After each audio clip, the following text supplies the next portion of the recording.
Un informe especial de la Fundación Ecuador Libre reporta que el gasto del gobierno sigue sin ajuste y por tanto continúa su marcha, el déficit fiscal.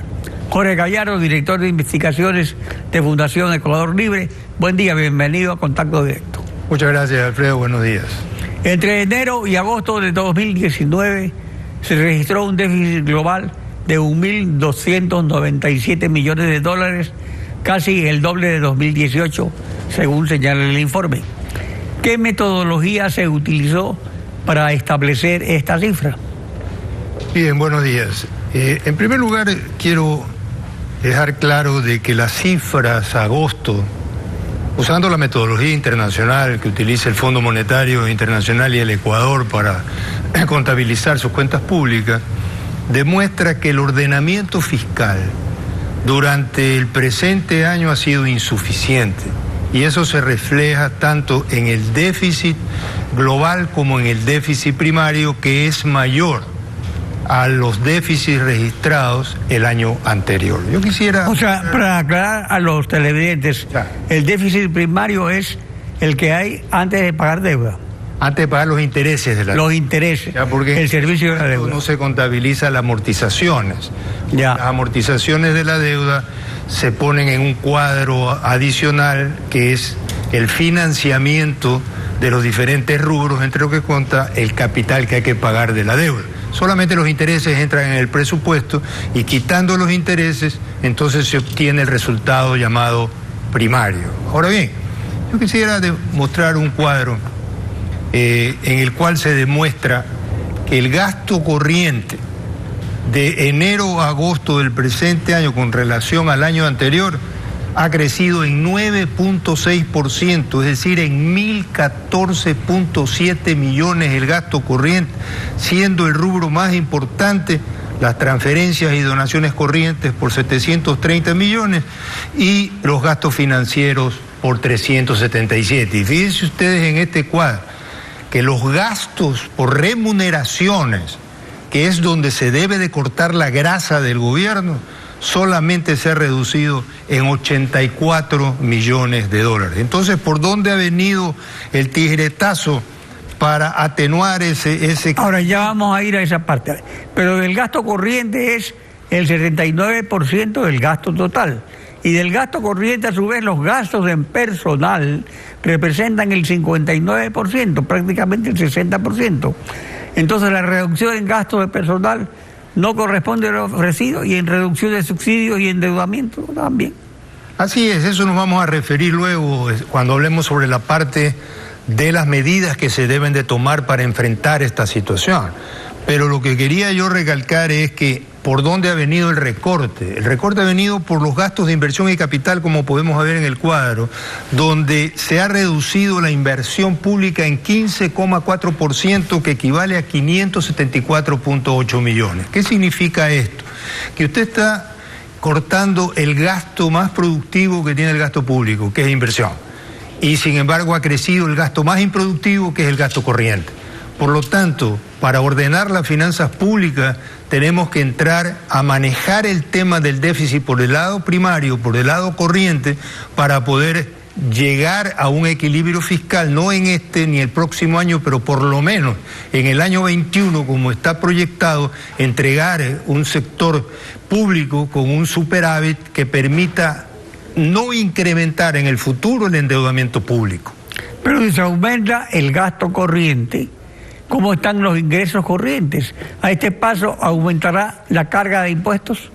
Mire, en los gastos corrientes lo que podemos ver nosotros en los gráficos es que los gastos tributarios, los impuestos, han crecido apenas 130 millones de dólares de enero a agosto, es decir, de 10.004 millones de enero a agosto a 10.134, mientras que el gasto público, como hemos visto, pues se ha disparado. Entonces no hay una correlación.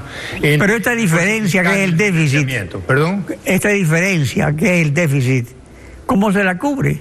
¿Con más endeudamiento o con más impuestos? No, aquí vamos a lo siguiente.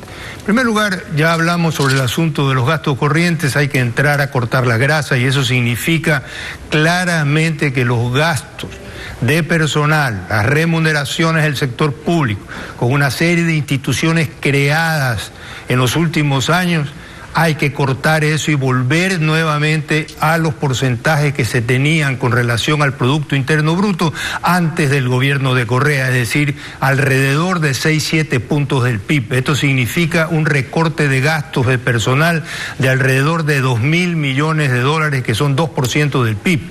Por otro lado... Ahora, pero se ha vendido la idea de que eso va a provocar un problema social, especialmente en la capital de la República, donde está el centro de la burocracia.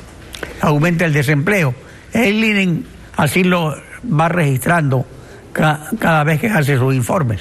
Mire, aquí el empleado público no es que se va a la calle con una mano adelante y otra mano atrás.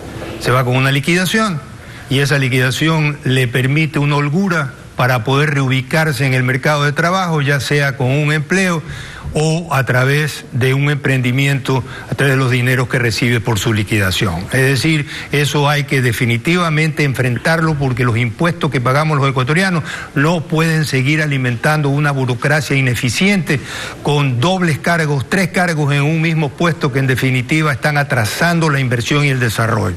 Entonces, ese es un tema. Otro tema que también se topa y que tiene que toparse es permitir al sector privado la importación, comercialización de los combustibles, para que en el Ecuador se tengan precios de los combustibles a niveles internacionales, se elimine el contrabando de frontera y sobre todo el inmenso subsidio y gastos financieros que tiene el gobierno para importar. Fíjese usted que la importación de combustible hasta agosto de este año asciende a 2.600 millones de dólares y el subsidio a 697 millones de dólares. Es decir, esa situación no puede continuar.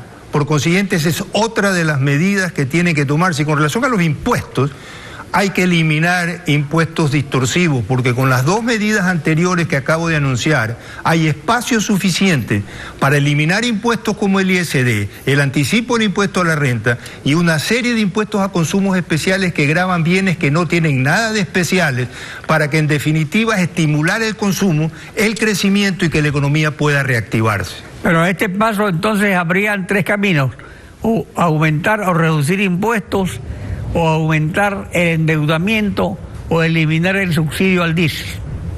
No es solamente el subsidio al diésel, estamos hablando también de las gasolinas. No hay que topar el gas todavía no representa... Pero el diésel es la carne. ¿Perdón? El diésel es lo mayor. El diésel básicamente tiene que llegar a precios internacionales. Y si usted elimina impuestos, ¿no, verdad?, reduce la carga impositiva, definitivamente está aliviando los costos de operación de las diferentes actividades que hoy están subsidiadas con el precio del diésel. Entonces hay que sincerar la economía, no es gratis, no se lo hace sin dolor. Después de 12 años de desajuste, vamos a tener que seguir pagando un precio, pero ese precio que hay que pagar ojalá sea lo más rápido posible y no con este gradualismo insufrible que vemos, que aumenta el desempleo, no crece la economía porque no se toman las medidas adecuadas. Jorge Gallardo, gracias por su participación en Contacto Directo. Estefi.